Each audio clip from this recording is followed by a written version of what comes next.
युती तुटण्याचं कारण हे वरतून, आणि वरतून म्हणजे आम्हाला जी माहिती मिळाली ते फक्त आणि फक्त प्रदेश अध्यक्ष भाजपचे रवींद्र चव्हाण साहेबांमुळे.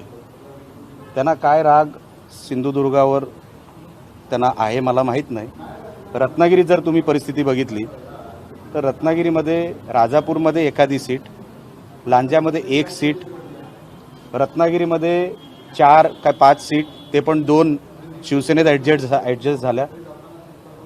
चिपळूणमध्ये पण तशीच परिस्थिती आहे, सगळीकडे तशी परिस्थिती आहे.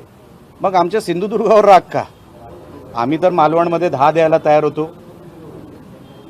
सावंतवाडीमध्ये केसरकर साहेब 50-50, आम्ही सगळे 50-50 वर तयार होतो. कणकवलीमध्ये 1-2 सीट तुम्हाला लढवावे लागतील हे जर आम्हाला राणेसाहेब सांगून आम्हाला ठेवलं होतं, पण 1-2 सीट पण नाही.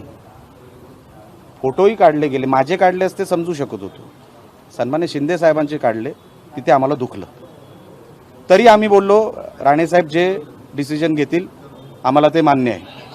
राणेसाहेबांनी डिसिजन घेतलं की आता तुम्ही थांबू नका, कारण का हे काय कुठे इंटरेस्टेड दिसत नाही आणि तुमचे दिवस हे वाया जातील. मग आम्ही स्वबळासाठी आम्ही मैदानात उतरलो तर असं दिसलं की प्रदेश अध्यक्ष एवढं मोठं पद तुमच्याकडे आहे, पण तुम्ही 3-3 दिवस सिंधुदुर्गात बसता. ते कशासाठी बसले तुम्हाला शेवटच्या टप्प्यात सांगेन काय ठरलं त्यांचं त्या बैठकीमध्ये. आम्ही सन्मान्य बावनकुळे साहेबांचं काम भारतीय जनता पक्षात बघितलं, आम्ही सन्मान्य चंद्रकांत दादा पाटलांचं काम भारतीय जनता पक्षात बघितलं.